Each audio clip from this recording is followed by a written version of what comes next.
I don't know much about the background of this company, but after using one of their direct drive wheel systems and then this sequential gearbox solution and now this really beautiful hydraulic pedal set, I can definitely see the ambitions of those guys to hit the top of the market, and Simucube, Fanatec and Heusinkveld must take notice and try even harder.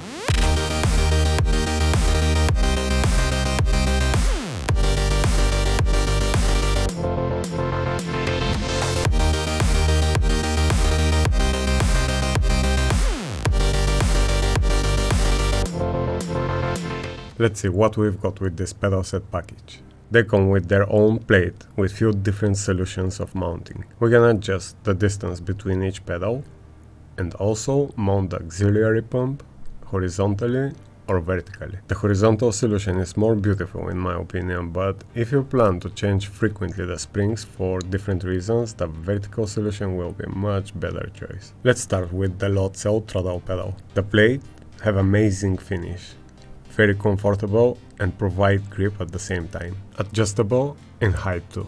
The travel is highly adjustable with that stop collar, and all you need to do is unscrew the little jack screw and turn it around. Be aware, there are 4 little socket areas inside the collar and you must tighten the screw inside those channels to prevent any damage on the thread. 4 different channels on the pedal core for piston pedal adjustment. We change the hardness and the travel. And on the other side we have dumping valve for dumping adjustment with 6 different scales. Basically, with that adjustment combination we can change the feeling of the pedal and match it with anything we need. Really smooth feeling. Let's move now to that beautiful dual pump hydraulic system. First, I'm coming from Heusinkveld Pro, which I used for more than 3 years and I love them a lot. To be honest with you, do not expect day and night difference from any hydraulic system and the way those Heusinkveld are built, but still there is a difference. The moving parts between the main pump and the auxiliary pump connected via that hydraulic piping definitely create some unique feeling. It's hard to explain physical feeling in movement, and I will say it's Heusinkveld on steroids, and let it to your imagination. Those who tested hydraulic pedals probably know what I mean. The 100 kg load cell is read in software to 4095 scales, which makes it very precise for any sim. The brake kit comes with 8 different springs for any kind of combination you can think, and here is the chart of what you can achieve, but you can really make whatever you want, from family car kind of feeling to high level racing car feeling. We have also 4 different channels for the piston angle, which will change the travel distance and the hardness. The spring replacement is very simple too. Just rotate the nut counterclockwise and remove it. Remove the sensor, the washer, choose your spring combination and reinstall. Such a beautiful concept with 2 free adjustments. You can do whatever you want just using your hands. The load cell clutch pedal. Most of the sim drivers don't even use that third pedal, but I can't live without it. This simple solution have amazing bite point feeling, and I have to admit it's more pronounced than my Heusinkveld, which I already love a lot. Very smooth and very quiet. This became the best clutch I ever tested, and I am really surprised what such a simple solution can provide. Again, 4 different springs with different force level and 2 channels on the core for the piston. About the build quality, well, I'm impressed.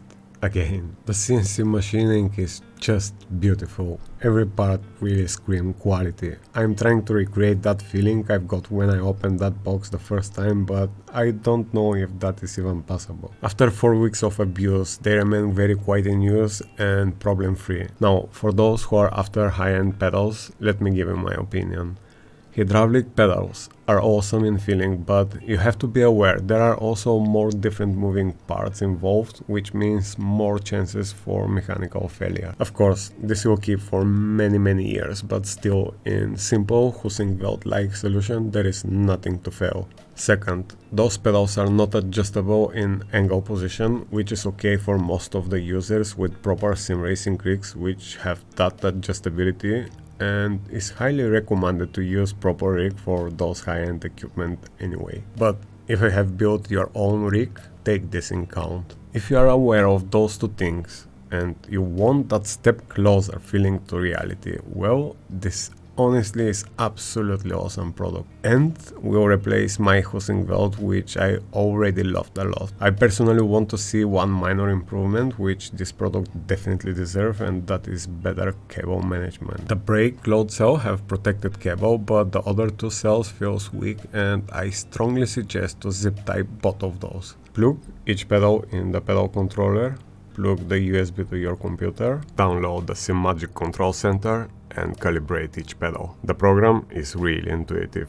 We have 4 different presets, linear, which I personally always prefer, but also 3 presets with different curves. The other fun part is you can create your own curves for all the different cars and save those profiles, which is very helpful if you are like me and you jump in different cars often.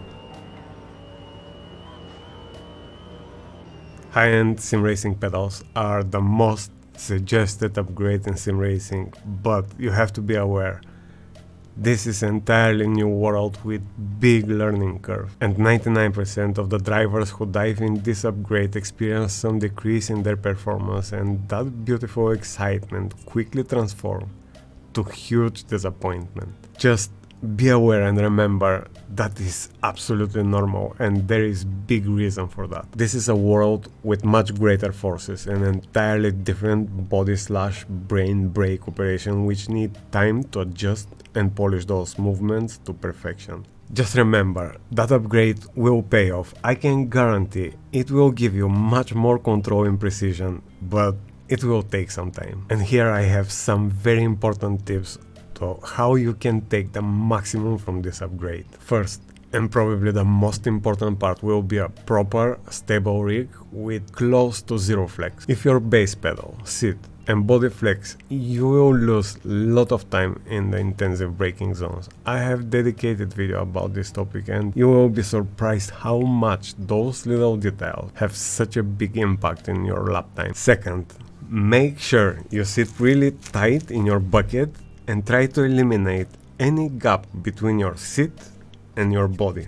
Even if there is zero flex but your body moves back when you apply those forces, the result will be the same. To eliminate any body movement, make sure to put the pedals high enough, exactly on the opposite side of your body support from the seat. You will be surprised how much more control you're gonna have on hard braking and trail braking if nothing else moves except the pedal. Third, I suggest to make your pedal hard to push. The goal is, when you push and want to achieve maximum brake input, must be close to your full power of your leg, but also make sure again that your body doesn't move. There is one very important reason for that hard brake pedal. In extreme situation in close racing, we often jump on the brake with that panic brake input. Locking your tires will increase your brake distance, and worst case scenario you will crash, and best case scenario you will overheat the tires, and that will hurt your entire race performance. I have more in-depth video about this topic with little science behind, and you can check that link in the description below, but for now